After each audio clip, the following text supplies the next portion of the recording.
In the beginning was the Word, and the Word was with God, and the Word was God.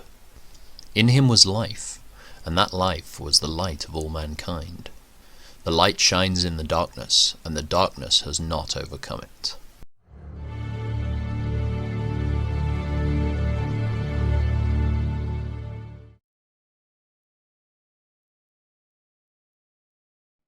About this time, another large crowd had gathered, and the people ran out of food again. Jesus called his disciples and told them, "I feel sorry for these people. They have been here with me for 3 days, and they have nothing left to eat. If I send them home hungry, they will faint along the way, for some of them have come a long distance." His disciples replied, "How are we supposed to find enough food to feed them out here in the wilderness?" Jesus asked, "How much bread do you have?" 7 loaves, they replied. So Jesus told all the people to sit down on the ground.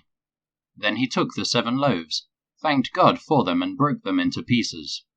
He gave them to his disciples, who distributed the bread to the crowd. A few small fish were found too, so Jesus also blessed these and told the disciples to distribute them. They ate as much as they wanted. Afterward, the disciples picked up 7 large baskets of leftover food.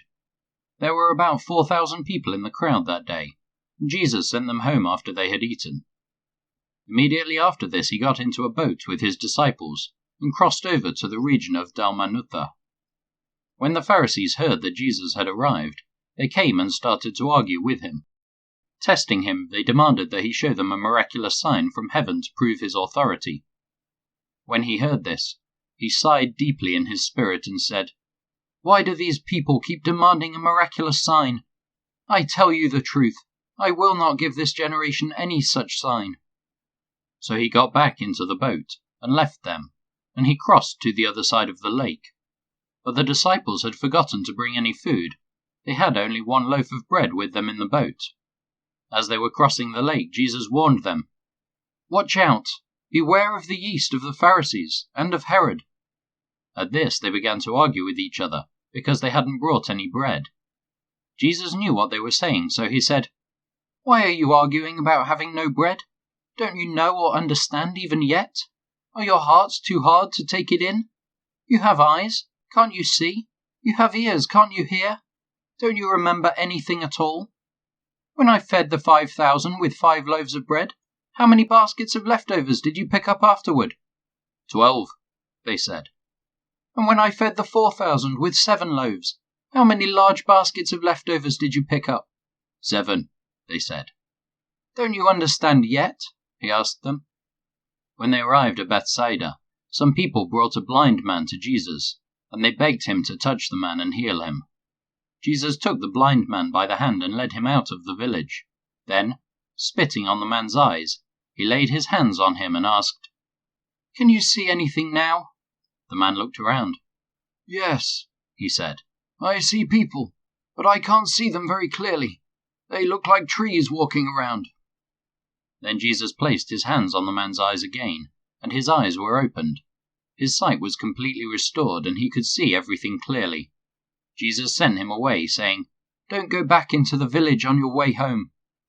Jesus and his disciples left Galilee and went up to the villages near Caesarea Philippi. As they were walking along, he asked them, "Who do people say I am?" "Well," they replied, "some say John the Baptist, some say Elijah, and others say you are one of the other prophets." Then he asked them, "But who do you say I am?" Peter replied, "You are the Messiah." But Jesus warned them not to tell anyone about him. Then Jesus began to tell them that the Son of Man must suffer many terrible things, and be rejected by the elders, the leading priests, and the teachers of religious law. He would be killed, but 3 days later he would rise from the dead. As he talked about this openly with his disciples, Peter took him aside and began to reprimand him for saying such things. Jesus turned around and looked at his disciples, then reprimanded Peter. "Get away from me, Satan," he said. "You are seeing things merely from a human point of view, not from God's." Then, calling the crowd to join his disciples, he said, "If any of you wants to be my follower, you must turn from your selfish ways, take up your cross and follow me. If you try to hang on to your life, you will lose it. But if you give up your life for my sake and for the sake of the good news, you will save it. And what do you benefit if you gain the whole world but lose your own soul? Is anything worth more than your soul? If anyone is ashamed of me and my message in these adulterous and sinful days, the Son of Man will be ashamed of that person when he returns in the glory of his Father with the holy angels.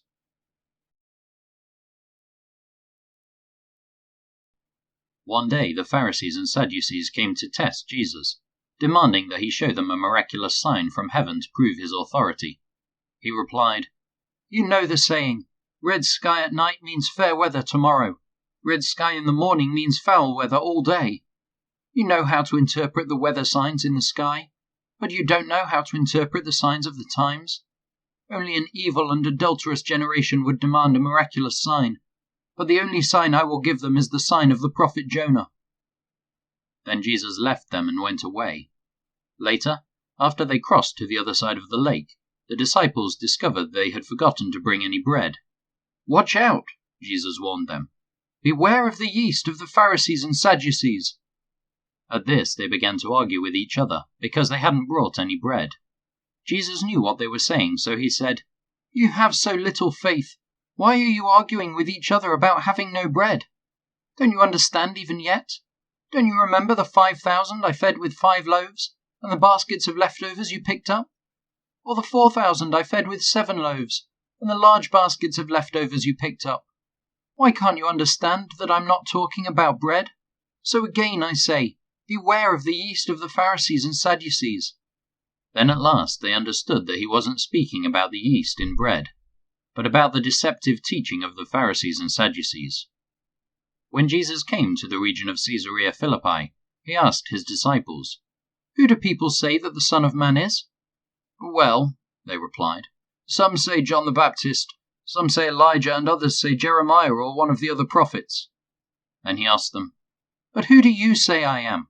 Simon Peter answered, "You are the Messiah, the Son of the living God." Jesus replied, "You are blessed, Simon, son of John, because my Father in heaven has revealed this to you. You did not learn this from any human being. Now I say to you that you are Peter, which means rock, and upon this rock I will build my church, and all the powers of hell will not conquer it. And I will give you the keys of the kingdom of heaven. Whatever you forbid on earth will be forbidden in heaven, and whatever you permit on earth will be permitted in heaven." Then he sternly warned the disciples not to tell anyone that he was the Messiah. From then on, Jesus began to tell his disciples plainly that it was necessary for him to go to Jerusalem, and that he would suffer many terrible things at the hands of the elders, the leading priests, and the teachers of religious law. He would be killed, but on the 3rd day he would be raised from the dead. But Peter took him aside and began to reprimand him for saying such things. "Heaven forbid, Lord," he said. "This will never happen to you." Jesus turned to Peter and said, "Get away from me, Satan. You are a dangerous trap to me. You are seeing things merely from a human point of view, not from God's."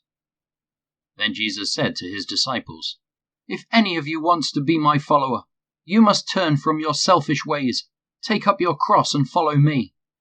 If you try to hang on to your life, you will lose it. But if you give up your life for my sake, you will save it. And what do you benefit if you gain the whole world but lose your own soul? Is anything worth more than your soul? For the Son of Man will come with his angels in the glory of his Father, and will judge all people according to their deeds. And I tell you the truth, some standing here right now will not die before they see the Son of Man coming in his kingdom."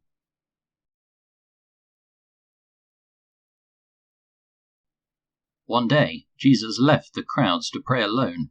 Only his disciples were with him, and he asked them, "Who do people say I am?" "Well," they replied, "some say John the Baptist, some say Elijah, and others say you are one of the other ancient prophets risen from the dead." Then he asked them, "But who do you say I am?" Peter replied, "You are the Messiah, sent from God." Jesus warned his disciples not to tell anyone who he was. "The Son of Man must suffer many terrible things," he said. "He will be rejected by the elders, the leading priests, and the teachers of religious law. He will be killed, but on the 3rd day he will be raised from the dead." Then he said to the crowd, "If any of you wants to be my follower, You must turn from your selfish ways. Take up your cross daily and follow me. If you try to hang on to your life, you will lose it. But if you give up your life for my sake, you will save it. And what do you benefit if you gain the whole world, but are yourself lost or destroyed?